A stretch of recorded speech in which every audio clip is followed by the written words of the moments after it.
Hello friends, welcome to my channel. I am Prashansa. आज हम पढ़ेंगे बिजनेस स्टडीज़ का नया चैप्टर नंबर 3, स्टाफ रिक्रूटमेंट।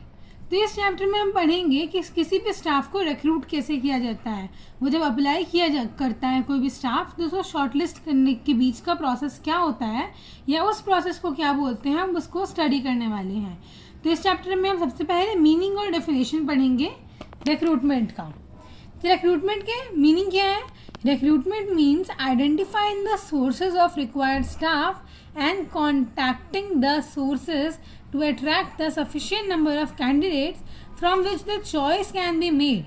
तो इसमें रिक्रूटमेंट में किया जा रहा है, सबसे पहले सोर्सेज को आइडेंटिफाई किया जा रहा है कि सोर्सेज कौन से, आपको कितने स्टाफ चाहिए। तो स्टाफ आपके सोर्सेज हुए, स्टाफ आपके सोर्सेज हैं, आपको कितने सोर्सेज चाहिए पहले उसको आइडेंटिफाई करना है।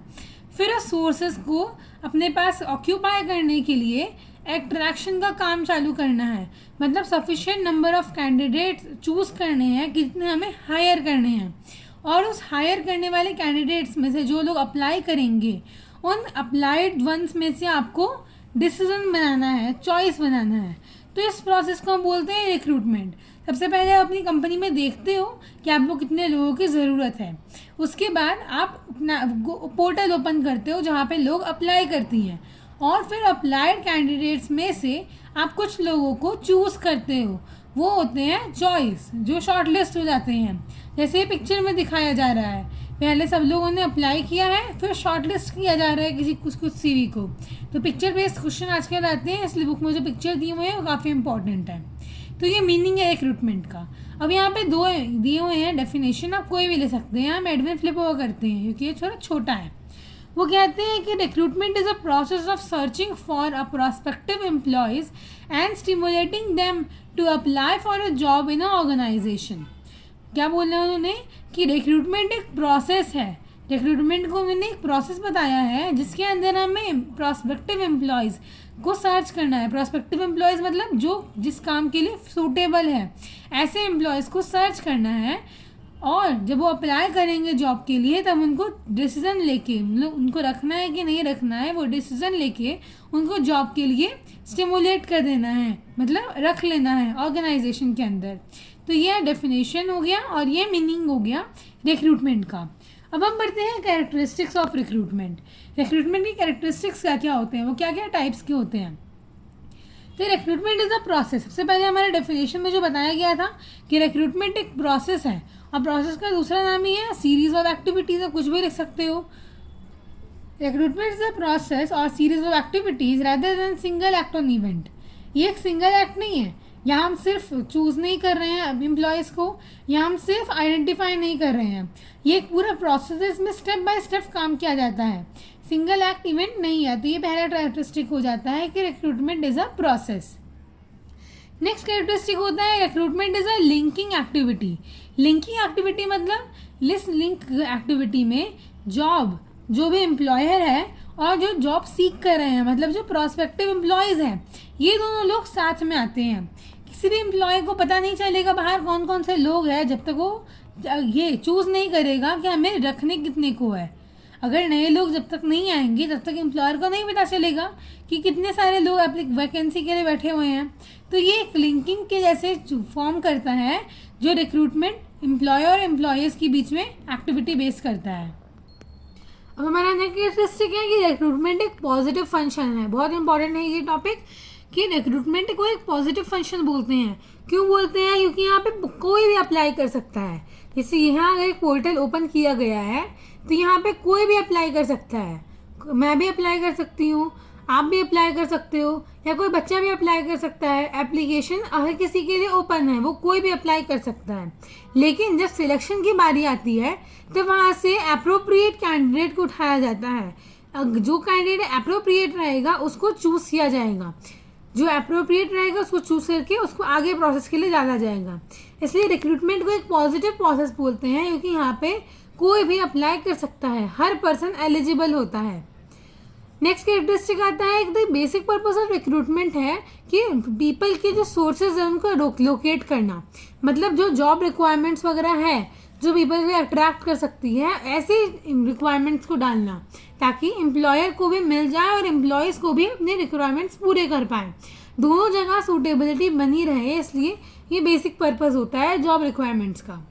नेक्स्ट आता है रिक्रूटमेंट एक इम्पॉर्टेंट फंक्शन है क्योंकि ये पॉसिबल करता है सारे number of types of person के जो कंटिन्यूअस फंक्शनिंग करे ऑर्गेनाइजेशन में। कुछ लोग रिटायर होंगे हर साल, तो रिटायर होंगे उसके बाद कुछ नए लोग आने चाहिए, या कुछ लोग जॉब छोड़ के जाएंगे तो उनके बिहाफ पे कोई नए लोग आने चाहिए। ये जो कंटिन्यूड फंक्शन है, ये साइकिल है, वो कंटिन्यू होता रहे, इसीलिए रिक्रूटमेंट एक इम्पॉर्टेंट फंक्शन है। फिर रिक्रूटमेंट को एक परवेसिव फंक्शन बोला जा रहा है। परवेसिव फंक्शन इसलिए बोला जा रहा है क्योंकि वो इंगेज रहता है हमेशा रिक्रूटिंग एक्टिविटी में ही। वो क्या करता है, ऑर्गेनाइजेशन के साइज, नेचर, इन्वायरमेंट को देख के नए नए लोग को हायर करता है। कौन? रिक्रूटमेंट। तो ये एक परवेसिव फंक्शन हो जाता है। अब रिक्रूटमेंट को हम एक 2 वे प्रोसेस बोलते हैं क्योंकि यहाँ पे रिक्रूटर और रिक्रूटी दोनों लोग साथ में मिलते हैं। बिना रिक्रूटर के रिक्रूटी का भी कोई काम नहीं है और बिना रिक्रूटी के भी रिक्रूटर का भी कोई काम नहीं है। दोनों जब तक साथ में नहीं मिलेंगे रिक्रूटमेंट नहीं हो सकता है। इसलिए ये एक 2 वे प्रोसेस है। नेक्स्ट आता है कि रिक्रूटमेंट एक कॉम्प्लेक्स जॉब है क्योंकि यहाँ पे बहुत सारे फैक्टर्स होते हैं। जैसे कि हमने पॉजिटिव फंक्शन देखा था, तो यहाँ पे कोई भी लोग अप्लाई करते हैं, फिर उसमें से हमें स्क्रीनिंग करनी पड़ती है जो लोग अप्रोप्रिएट हैं, फिर उसमें से हमें जो वर्किंग कंडीशंस के हिसाब से, हर एक चीज़ों के हिसाब से अप्रोप्रिएट ढूंढना रहता है वो हमारे इन्वायरमेंट में सेट हो पाएंगे कि नहीं, जो गवर्नमेंट पॉलिसीज़ है, रिजर्वेशंस है, उसके लिए सूटेबल है कि नहीं, हमारे ऑर्गेनाइजेशन की ग्रोथ के हिसाब से उनके जॉब रिक्वायरमेंट्स है कि नहीं, ये सारी चीज़ें देखनी पड़ती है। तो इसलिए रिक्रूटमेंट एक कॉम्प्लेक्स जॉब होता है। तो ये हमारे कैरेक्टरिस्टिक्स थे रिक्रूटमेंट के। अब रिक्रूटमेंट में कुछ फॉलोइंग एक्टिविटीज़ इन्वॉल्व रहती है। ये रही रिक्रूटमेंट की फॉलोइंग एक्टिविटीज़। तो सबसे पहले रिक्रूटमेंट में क्या किया जाता है, सोर्सेज को आइडेंटिफाई किया जाता है कि हमें कितने नंबर ऑफ कैंडिडेट चाहिए, क्या क्वालिफिकेशन चाहिए, हमें कहाँ से मिल सकते हैं, ये सारी चीज़ें आइडेंटिफाई की जाती है। तब उसके बाद सोर्सेज पे एक्सेस किया जाता है कि हाँ अब लोग यहाँ से आप कर सकते हो, अप्लाई कर सकते हो। तो ये मोस्ट अप्रोप्रिएट सोर्स ढूंढ के उस पर एक्सेस दिया जाता है। और एक्सेस के बाद जब लोग अप्लाई कर देंगे तो प्रोस्पेक्टिव कैंडिडेट को ऑफर किया जाता है, ऑफर लेटर भेजा जाता है। जो कैंडिडेट आपको लगा कि नहीं हमारे सारे मोटिव के हिसाब से, जॉब ऑर्गेनाइजेशनल रोल के हिसाब से अप्रोप्रिएट है, उसको फिर हम ऑफर लेटर भेजते हैं। तो ये एक्टिविटीज़ थे और फिर वो कैरेक्टरिस्टिक हमने देखे। अब रिक्रूटमेंट के हम 2 मेन टाइप्स वो देखेंगे। तो पहला है इंटरनल सोर्स और दूसरा है एक्सटर्नल सोर्स।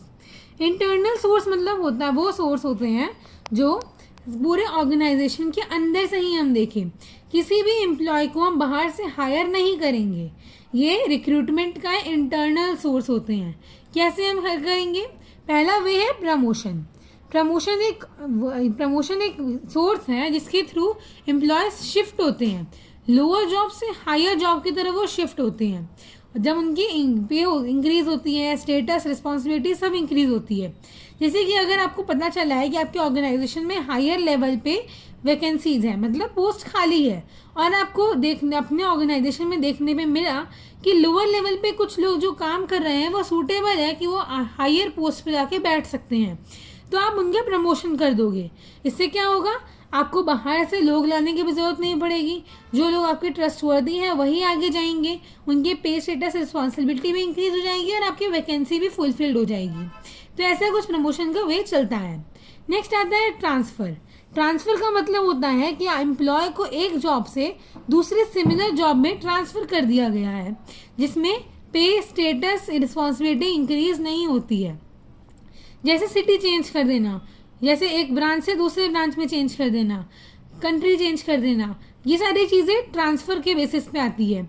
अगर यहाँ पे ए ब्रांच में मैनेजर्स की कमी है और बी में कोई कमी नहीं है, बी में एक्स्ट्रा मैनेजर्स हो गए हैं, तो क्या करेगा, बी ब्रांच का जो ओनर रहेगा वो ए ब्रांच में कुछ मैनेजर्स ट्रांसफ़र कर देगा।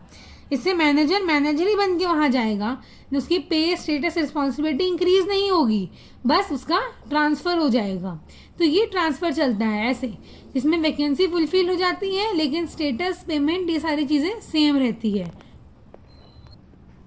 हमारा नेक्स्ट फैक्टर आता है एक्स एम्प्लॉयज़। एक्स एम्प्लॉयज़ का मतलब होता है कि देखो ऐसा रहता है एक्स एम्प्लॉयज़ कि पहले ये जो आदमी था ये काम कर रहा है कंपनी में, और थोड़े दिन बाद उसने अपनी कंपनी छोड़ दी है। लेकिन जब उसको पता चला कि उसको दूसरी जगह जॉब नहीं मिल रहा है, तो वो फिर से उस कंपनी में चला गया है जॉब करने के लिए। लेकिन अब वो कहाँ गया है, पहले उसको एक लोअर लेवल पे रखा जा रहा था, अब जब वो दोबारा गया है तब उसकी पोस्ट बढ़ा के अपर लेवल पे कर दी गई है, क्योंकि वो वहाँ से एक्सपीरियंस गेन करके आया है। तो पहले जो एम्प्लॉय काम कर चुके हैं उसको दोबारा से ऑर्गेनाइजेशन में एक हायर लेवल पे रखने को बोलते हैं एक्स एम्प्लॉयज़। नेक्स्ट आता है recommendation from employees. Recommendation from employees में जो एम्प्लॉयज़ कंपनी में काम कर रहे हैं, ये एम्प्लॉयज़ कंपनी में काम कर रहे हैं, ये लोग अपने साथ और कुछ एम्प्लॉयज़ लेके आते हैं कि ये मैंने एम्प्लॉयज़ ढूंढने हैं, आप इसको मेरे बिहाफ पे रख लो। तो इस रखने पे होता क्या है, कुछ कमीशन जाता है जिसने लाया था, और इन जो ऑर्गेनाइजेशन है उसको भी अपनी वैकेंसी फुलफिल्ड मिल जाती है, तो दोनों खुश हो जाते हैं। ऐसे रिकमेंडेशन ऑफ एक्स एम्प्लॉयज़ चलता है। नेक्स्ट हम देखते हैं कि इंटरनल सोर्स के मेरिट क्या क्या होते हैं। तो इसके एडवांटेज या मेरिट आप जो भी बोलो, सबसे पहला है ऑर्गेनाइजेशन में वैकेंसी फिल हो जाती है हायर जॉब के लिए, प्रमोशन से या ट्रांसफ़र से किसी भी वे से इंटरनली फिल हो जाती है। उसके बाद इंटरनल रिक्रूटमेंट जो है वो लेबर टर्नओवर को मिनिमाइज़ करता है, क्योंकि जो लोग पहले से काम कर रहे थे आप उसका प्रमोशन कर दोगे तो क्या करेगा, वो और खुश हो जाएगा और ज़्यादा सेटिस्फैक्शन के साथ काम करेगा। इसलिए लेबर टर्नओवर और एब्सेंटिज्म भी ये मिनिमाइज हो जाता है। नेक्स्ट होता है कि ये चीपर सोर्स है रिक्रूटमेंट का। अगर आप किसी को बाहर से ला रहे हो तो आप उसके लिए फिर पूरा सेटअप दोबारा करोगे, उसको ऑफर लेटर भेजोगे, उसके लिए सारा इंतज़ाम करके रहोगे, क्योंकि बाहर से कोई आ रहा है तो उसको आपको इन्वायरमेंट वैसा प्रोवाइड करवाना पड़ेगा। लेकिन जो ऑलरेडी उसमें है उसको पता है कि मुझे कैसा इन्वायरमेंट मिलने वाला है, इसलिए आपको उसके लिए कुछ नया नहीं करना पड़ेगा, टाइम और मनी स्पेंड नहीं करना पड़ेगा एडवर्टाइज़ करने के लिए, इंटरव्यू लेने के लिए, ओरिएंटेशन के लिए, टेस्ट के लिए। तो ये सारे पैसे आपके बचेंगे और टाइम बचेगा। ये हमारा नेक्स्ट आता है कैंडिडेट वर्किंग ऑर्गेनाइजेशन। उसको ट्रेनिंग की ज़रूरत नहीं पड़ती है, क्योंकि जो लोग पहले से काम कर रहे थे उसी ऑर्गेनाइजेशन से वो फेमिलियर है, उनकी पोस्ट इंक्रीज़ की जा रही है उनके स्किल्स के बेसिस पे, मतलब उनको इंक्रीज़ वाला भी काम आता है, इसलिए ट्रेनिंग की ज़रूरत उनको नहीं पड़ेगी। तो ये सारे एडवांटेजेस थे। अब हम बढ़ते हैं डिसएडवांटेजेस क्या क्या होते हैं, ड्रॉबैक्स क्या क्या होते हैं इंटरनल सोर्सेज के। तो क्या होता है कि फ्रेश टैलेंट जो आउटसाइड का है वो आ नहीं पाता है अंदर। हो सकता है कि आपकी कंपनी में जो लोग हैं वो टैलेंट नहीं रखते हो जो बाहर रखते हो, तो नया आउटलुक, फ्रेश आइडियाज़ बिजनेस को नहीं मिल पाएगा अगर आप बाहर से लोग हायर नहीं कर रहे हो तो। और अनसूटेबल कैंडिडेट्स प्रमोट हो जाए अगर हायर रिस्पॉन्सिबिलिटीज़ के लिए, तो जो ऑर्गेनाइजेशन है उसकी पोजीशन भी हिल सकती है, उसके बैलेंस बिगड़ सकता है, क्योंकि अगर अनसूटेबल कैंडिडेट्स हायर रिस्पॉन्सिबिलिटी से बिले भेजे जाएंगे तो वो मैनेज नहीं कर पाएंगे, ऑर्गेनाइजेशन का गुडविल पे असर पड़ेगा। नेक्स्ट हमारा डिमेरिट आता है the employees become lethargic if they are sure to time bound promotions. अगर उनको पता चल जाएगा कि हाँ इतने टाइम के बाद हमारा प्रमोशन हो ही जाना है, तो वो बस कैसे ही काम आएंगे, काम करेंगे और जाएंगे। उनके अंदर कोई एनर्जी नहीं रहेगी कि हम ऑर्गेनाइजेशन को आगे कैसे लेके जाएं, नए आइडियाज़ कैसे लेके जाएं। उनको पता है कि हम काम करें चाहे ना करें, ये ऑर्गेनाइजेशन इतने टाइम के बाद हमको प्रमोशन दे ही देगा। तो ये भी ये मेरिट हो जाता है। नेक्स्ट आता है internal recruitment can not be complete method itself, क्योंकि इंटरनल रिक्रूटमेंट के अंदर भी बहुत सारे स्टेजेस होते हैं जिसके थ्रू वैकेंसी नहीं फिल हो पाती है। अगर आपने लोअर लेवल से हायर लेवल के लिए ट्रांसफ़र कर दिया है, प्रमोट कर दिया है, कुछ भी कर दिया है, ऊपर लेवल का तो फिल हो गया है वैकेंसी, लेकिन लोअर लेवल तो खाली हो गया है ना। अगर आप फिर से लोअर से डालोगे तो उसका लोअर खाली हो जाएगा। तो ये ऐसे कोई ना कोई आपको चेन खाली होता मिलेगा ही, जिसके लिए आपको एक्सटर्नल सोर्सेज देखने पड़ेंगे। और एक्सटर्नल सोर्सेज कौन कौन से होते हैं वो हम अभी देखते हैं।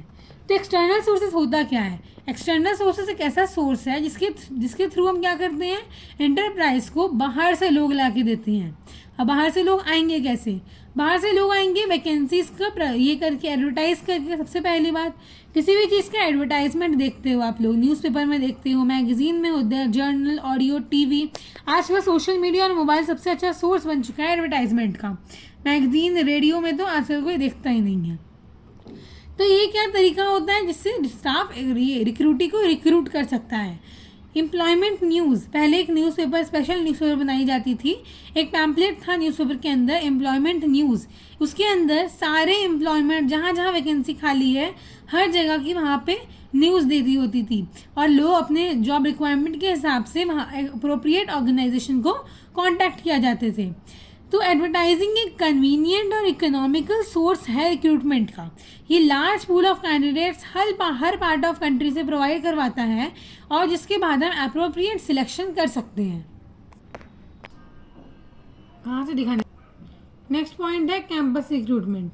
कैंपस रिक्रूटमेंट एक तरीका है जिसके थ्रू आप जब कॉलेज वगैरह में जाते हो तब आपको वहाँ से ही हायर कर लिया जाता है आपके एजुकेशनल बेसिस पे। उसको हम कैंपस रिक्रूटमेंट बोलते हैं। एग्जाम्पल दिया जा रहा है बुक में और आपको यही एग्जाम्पल लिख के आना है कि IIM से और IIT से जो बच्चे हमेशा रिक्रूट होते हैं वो लोग डायरेक्ट कैंपस से ही रिक्रूट हो जाते हैं। उस रिक्रूटमेंट को हम बोलते हैं कैंपस रिक्रूटमेंट। ये सबसे कन्वीनियंट और इनएक्सपेंसिव रिक्रूटमेंट है जिससे एम्प्लॉयर को हेल्प मिल जाती है प्लेसमेंट के लिए और उनको नए आइडियाज़ मिल जाते हैं, नए लोग मिल जाते हैं बिना किसी एडवर्टाइजमेंट के। जो लोग एजुकेशनल रहते हैं, जिनके पास स्किल्स रहता है, वो लोग यहाँ पे आसानी से पार हो जाते हैं। नेक्स्ट हमारा आता है एम्प्लॉयमेंट एक्सचेंज। एम्प्लॉयमेंट एक्सचेंज जो है वो गवर्नमेंट ने एम्प्लॉयमेंट एक्सचेंज सेटअप किया है जिसके थ्रू पूरी कंट्री से अनएम्प्लॉयमेंट की प्रॉब्लम को हटाया जा रहा है। एम्प्लॉयमेंट एक्सचेंज एक ये वेबसाइट है मोबाइल वगैरह पे जहाँ पे अपना आप नाम रजिस्टर कर लिए जाते हो और जब तक आप जो भी एम्प्लॉयमेंट की नोटिफिकेशन आएगी, कोई भी वैकेंसी आएगी तो आपको मोबाइल मैसेज आ जाएगा या कोई भी नोटिफिकेशन आपको आ दिया जाएगा जिससे आप अपने आप से सूटेबल जो है आप जिस भी जॉब रिक्वायरमेंट के लिए आप सूटेबल हो वहाँ पे आप जाके जॉब के लिए रेफ़र कर सकते हो। एम्प्लॉयमेंट एक्सचेंज जो है वो स्क्रीनिंग भी करता है एम्प्लॉयमेंट की। अगर जो क्वालिफाइड कैंडिडेट्स हैं उनको पैसे खर्च नहीं करने पड़ते हैं एडवर्टाइजमेंट के लिए, वो लोग डायरेक्ट जाके अप्लाई कर सकते हैं। ये एक आउटडेटेड एम्प्लॉयमेंट एक्सचेंज हो गया है अभी तक जो कैंडिडेट्स के लिए। अब आजकल कोई ऐसे नहीं करता है एम्प्लॉयमेंट एक्सचेंज, कोई जानता भी नहीं होगा। आजकल एम्प्लॉयमेंट एक्सचेंज जो है वो सेमी स्किल्ड स्टाफ के लिए यूज़ हो रहा है, लेबर वगैरह के लिए जो है एम्प्लॉयमेंट एक्सचेंज को यूज़ किया जा रहा है। नेक्स्ट आता है प्लेसमेंट एजेंसीज़।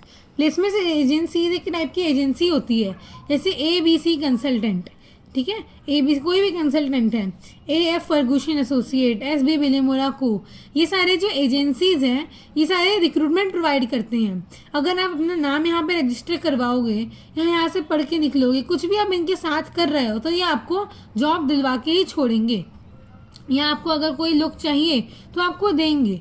कंप्लीट रिक्रूटमेंट का प्रोसेस इनके हाथ में होता है, इसके बिहाफ पे आप उनको मनी दोगे, पैसे दोगे। नेक्स्ट आते हैं कैजुअल कॉलर्स। कैजुअल कॉलर्स वो लोग होते हैं जो वेल रेप्यूटेड बिजनेस ऑर्गेनाइजेशन को एक स्टडी स्ट्रीम में लेके जाते हैं। ये लोग जॉब सीकर्स होते हैं। ये लोग बस ऐसे ही अगर नाम कहीं पे भी आपको मिल गया कि हाँ यहाँ पे वैकेंसी है तो कॉल लगा देते हैं कि आपके पास वैकेंसी है क्या, हम आ सकते हैं क्या। तो ये सारे कैजुअल कॉलर्स होते हैं जो अपने डेली रूटीन से हट के बस वैकेंसीज को ढूंढते रहते हैं। नेक्स्ट आता है गेट हायरिंग या डायरेक्ट रिक्रूटमेंट। गेट हायरिंग नाम से ही पता चलता है गेट के ऊपर हायरिंग का एक सर्टिफिकेट ये पेपर लगाया जाता है, जैसे कि भारतीय दफ्तर, रिक्रूटमेंट ऑफ फैक्ट्री गेट। तो ये सब क्या होता है, अगर कोई भी गेट आपका है तो इस गेट के ऊपर आपको रिक्रूटमेंट का पोस्टर लगा दिया जाता है कि यहाँ पे रिक्रूटमेंट हो रहा है, फ़ोन नंबर दिया हुआ है, एड्रेस दिया हुआ है, आ जाओ। ये सब गेट रिक्रूटमेंट रहता है। ये अनस्किल्ड या सेमी स्किल्ड जॉब के लिए रहता है। बड़े बड़े जॉब जो रहते हैं वो गेट हायरिंग या डायरेक्ट रिक्रूटमेंट नहीं करते हैं, उनका प्रोसेस अलग होता है। नेक्स्ट आता है लेबर कॉन्ट्रैक्टर। लेबर कॉन्ट्रैक्टर एक क्लोज कॉन्ट्रैक्ट होता है जो लेबर और कॉन्ट्रैक्टर के बीच में किया जाता है। ये शॉर्ट नोटिस पीरियड पे किया जाता है, डेली बेसिस पे इनका वेजेस रहता है। और लेबर जो है वो कभी भी, कॉन्ट्रैक्टर जो है वो कभी भी लेबर को हटा सकता है। अब हम बढ़ते हैं एक्सटर्नल सोर्स के मेरिट क्या होते हैं। तो एक्सटर्नल सोर्स जो है वो वाइड चॉइस प्रोवाइड करता है किसी भी रिक्रूटर को। उनको बहुत सारे ऑप्शंस रहते हैं। इंटरनल सोर्सेज में क्या आता है, आपको उसमें लोगों में से ही चुनना था जो आपके प्रोफेशन में अंदर है, लेकिन एक्सटर्नल में ऐसा नहीं है। अब हमारा नेक्स्ट मेरिट आता है कि एक्सटर्नल रिक्वायरमेंट जो है वो ऐसे लोगों को लाता है जिसके पास न्यू आइडियाज़ और स्पेशल स्किल्स है, जो न्यू चैलेंजेस को फेस कर सकते हैं। ऐसे लोग हमें एक्सटर्नल रिक्रूटमेंट प्रोवाइड करवा के देता है। एक्सटर्नल रिक्रूटमेंट में इंटरनल कैंडिडेट को कंप्लीट प्रमोशन होता है, मतलब उसको प्रमोशन का सामना करना पड़ता है, उसको मेहनत करनी पड़ती है, उसको अगर प्रमोशन चाहिए तो प्रमोशन इतनी आसानी से मिलता नहीं है। तो ऐसी कुछ चीज़ें बनी रहती है ऑर्गेनाइजेशन में। सारी वैकेंसीज फिल्ड हो जाती हैं इंटरनली, सारी वैकेंसीज प्रमोशन, रिटायरमेंट, ये सारी चीज़ें से क्रिएट होती है और जिसको हम एक्सटर्नल रिसोर्सेज से ला के फिल कर देते हैं। और जो न्यू एंटरप्राइज है उसको सारे एम्प्लॉयज़ आउटसाइड से रिक्रूट करने होते हैं। तो ये सारे मेरिट हो जाते हैं, वहाँ से रिक्रूट करेगा, उसके पास नए आइडियाज़ रहेंगे, वाइड चॉइस रहेंगे, इसलिए हमारे मेरिट के अंदर आते हैं। अब हम पढ़ते हैं डीमेरिट। डीमेरिट जो है रिक्रूटमेंट के, वो टाइम कंज्यूमिंग होते हैं। ये जो एक्सटर्नल रिक्रूटमेंट है ये बहुत टाइम कंज्यूम है, इसके लिए टेस्ट देना पड़ता है, इंटरव्यू देना पड़ता है, जज करना पड़ता है। इंटरनल में क्या था, आपको पता था लोग कैसे, आपको सिर्फ उठा के हायर करना था उनको। और उसके बाद जो है एग्जिस्टिंग एम्प्लॉयज़, वो भी अपने हायर लेवल और वैकेंसीज को बाहर ढूंढने लगते हैं।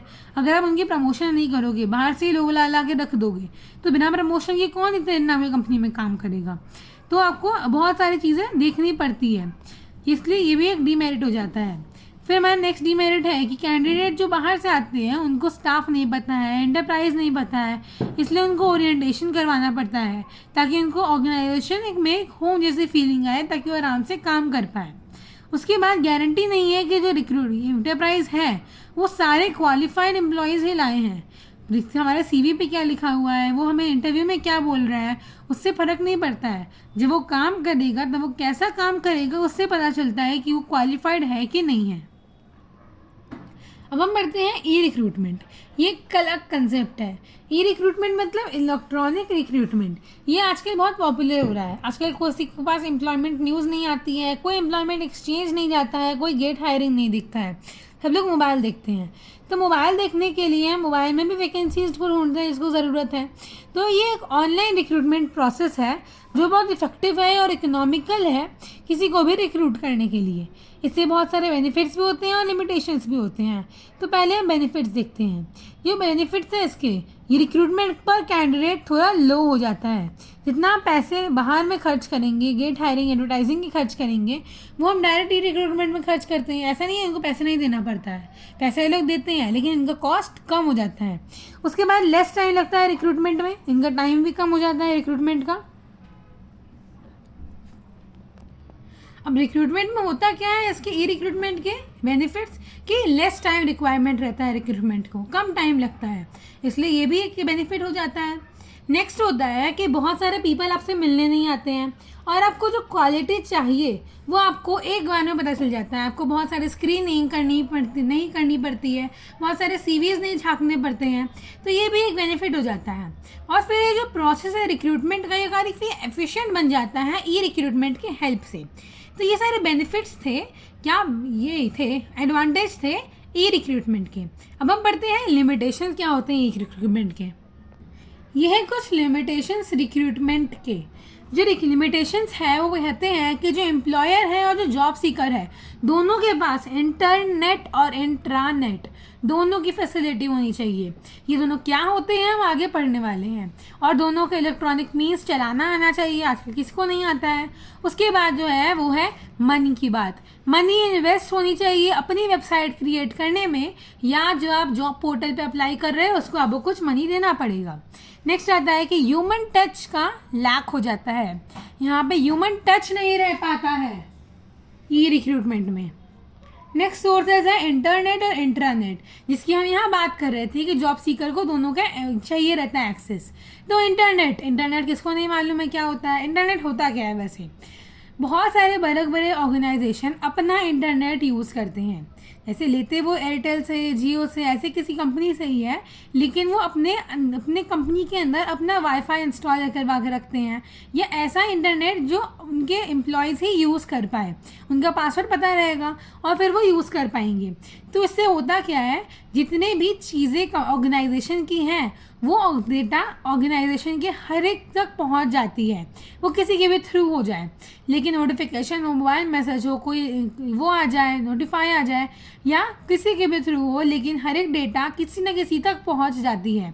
वैकेंसीज हो या कोई नया CV आया हो। अब CV का फुल फॉर्म भी यहाँ लिखा है, करिकुलम वाइट। तो ये होता है CV का फुल फॉर्म। ये होता है इंटरनेट। और इस इंटरनेट को यूज़ करने के कुछ एडवांटेजेस होते हैं। क्या एडवांटेज होते हैं? Budget saving. सब लोग अपना अपना इंटरनेट अगर यूज़ कर भी रहे होंगे तो फिर क्या होगा, एक से दूसरे को इन्फॉर्मेशन पहुंचाने के लिए आपको ईमेल करना पड़ेगा, फिर आगे आपको फाइल बनाओ, ये करो वो करो, तो इससे क्या होगा, पैसे खर्च होंगे। फाइल फ्री में तो आएगी नहीं, पैसे खर्च होंगे, तो बजट सेव होगा इस तरीके से। और बड़े बड़े कलेक्शन बन जाएंगे रिज्यूमे और एप्लीकेशन के, जिसको हम फिल्टर कर सकते हैं एक साथ किसी एक कीवर्ड पे, अगर हमारा ऐसे में इंटरनेट हुआ तो। फिर जो रिक्रूटमेंट का प्रोसेस है ये राइट टाइप ऑफ पीपल तक पहुंच जाएगा जिसके पास रिक्वायर्ड स्किल्स हैं। उसके बाद उनकी एफिशिएंसी इंप्रूव हो जाएगी और ऑनलाइन रिक्रूटमेंट ऑर्गेनाइजेशन को जो भी अनक्वालिफाइड कैंडिडेट है उसको चुन चुन के हटाने में हेल्प करेगा। नेक्स्ट आता है हमारा डिसएडवांटेज या डीमेरिट लिमिटेशंस, कुछ भी कह सकते हैं, इंटरनेट रिक्रूटमेंट के। इसके जो डीमेरिट्स आते हैं वो है स्क्रीनिंग और चेकिंग जो होती है वो इतनी बारीकी से नहीं हो पाती है और कभी कभी इसके जो है रिजल्ट्स वो बुरे मिलते हैं। उसके बाद ओल्डर जनरेशन्स कभी कभी फिल्टर आउट हो जाते हैं, हालांकि उनके पास प्रॉपर स्किल्स होती हैं लेकिन उनके पास कीवर्ड्स नहीं होते हैं, इसलिए वो फिल्टर आउट हो जाते हैं। नेक्स्ट होता है लो इंटरनेट प्रॉब्लम। अगर किसी के पास इंटरनेट का लो है या वो अवेयर नहीं कर पा रहे हैं इंटरनेट को, तो इससे भी प्रॉब्लम क्रिएट होता है। और किसी कोई भी ऑर्गेनाइजेशन टोटली किसी भी ये ऑनलाइन मेथड पे नहीं रिलाई कर सकती है, उसको कुछ ना कुछ अपने से करना पड़ेगा, क्योंकि हाँ ज़रूरी नहीं है हमेशा ऑनलाइन वर्क करे। और ये सेफ़ भी नहीं होता है इंटरनेट के कंपैरिजन में। इंटरनेट क्या होता है हम पढ़ेंगे, और फिर उसके कंपैरिजन में जो इंटरनेट है वो सेफ़ नहीं होता है, हालांकि होता है लेकिन उतना सेफ़ नहीं होता है। नेक्स्ट है इंट्रानेट। अब इंटरनेट होने के बाद होता है इंट्रानेट। इंटरनेट भी एक ई रिक्रूटमेंट प्रोसेस है जिसमें कंपनी अपनी जॉब पोर्टल बनाती है या अपनी वेबसाइट बनाती है, उस पर वो लोग अपने से बना के रखते हैं, अपना पैसे, रिन्यूअल पॉलिसी, रिन्यूअल मनी, सारी चीज़ें पे करते हैं। उसमें क्या होते हैं, प्रॉपर स्कैनर्स लगे होते हैं, अनसूटेबल जो कैंडिडेट है वो ऑटोमेटिक निकलते जाते हैं, 24/7 सपोर्ट रहता है। जॉब वैकेंसीज जहाँ भी आती है वो सीधे आपके वहाँ पे मिल जाती है। जैसे वैकेंसी वगैरह की बात करें तो skillsindia.com ऐसे करके जो गवर्नमेंट पोर्टल है जहाँ पे हमें क्या पता चलता है, जो भी नए स्किल्स आते हैं वो पता चल जाता है। तो वो स्किल्स की बात हो रही है, लेकिन वहाँ पे भी क्या हो रहा है, गवर्नमेंट की एक अपनी वेबसाइट है स्किल्स की, जहाँ पे लोग डायरेक्टली जाते हैं और ओन करते हैं उसको। तो इसके एडवांटेजेस क्या क्या हो जाते हैं, वो ऑर्गेनाइजेशंस की जो वेबसाइट होती है वो सेफ़ होती है, प्राइवेट होती है। वही बात अगर हम रिक्रूटमेंट में लेके आए तो वो चीज़ें सेम होगी। एक फायरवॉल सराउंडिंग नेटवर्क होता है, मतलब 24/7 आवर सपोर्ट रहता है, किसी कोई भी अनऑथराइज्ड यूज़र आ नहीं सकता है, क्योंकि वहाँ पे एक लॉगिन आईडी पासवर्ड दिया जाता है या वो कोई पैसे देने पड़ते हैं, तो कोई भी आके नहीं वहाँ पे इनरोल कर पाएगा। ये जो है सिंपल यूज़र इंटरफेस होता है जो एम्प्लॉयज़ को लूप मेंटेन करने में हेल्प करता है और ऑटोमेटिकली ये शॉर्टलिस्ट कर लेता है अप्रोप्रिएट एप्लीकेंट। उसके बाद रिच जॉब एप्लीकेशंस जो होते हैं, अच्छे अच्छे जॉब के एप्लीकेशंस, वो ऑटोमेटिकली एम्प्लॉय तक पहुंच जाती है अगर वो एप्लीकेबल है तो। फिर उसके भी कुछ डिसएडवांटेजेस भी होते हैं। डिसएडवांटेज होती हैं कि जो डेटा है वो ऑर्गेनाइजेशन के अंदर ही सर्कुलेट करती रहती है, वो बाहर नहीं पहुंच पाती है। अगर हमें बाहर डेटा पहुंचाना है तो हमें इंट्रानेट यूज़ नहीं करना चाहिए। उसके बाद जो इंट्रानेट है ये फ्रेजाइल होता है, रिस्की होता है, क्योंकि इसके ऊपर जो इन्फॉर्मेशन होते हैं बहुत प्राइवेसी से रखे जाते हैं। अगर एक भी इन्फॉर्मेशन लीक हुई तो आपके ऑर्गेनाइजेशन के कुछ मैटर्स लीक हो सकते हैं। और उसके जो डिसएडवांटेजेस हैं वो जो ऑनलाइन रिक्रूटमेंट मेथड है ये फुल्ली डिपेंडेबल मेथड नहीं हो सकता है, जो आपने पहले में पढ़ा है। उसके बाद जो रिमोट वर्कर्स जैसे retail workers, nurses, warehouse staff, truck drivers, ये सारे लोगों को इंटरनेट की एक्सेस मिल ही नहीं पाती है। और इंडिया में जो एम्प्लॉयर्स और एम्प्लॉयज़ है वो अभी भी face to face interaction prefer करते हैं रादर देन इंटरनेट या इंट्रानेट। कोई भी नेट आप यूज़ कर लो लेकिन बिना इंटरव्यू के आपका सिलेक्शन इंडिया में होगा ही नहीं, और वो इंटरव्यू जो होगा वो बहुत कम से ही ऑनलाइन होगा, हमेशा आपको बुलाया ही जाएगा। तो इसी के साथ हमारा चैप्टर ख़त्म हो जाता है।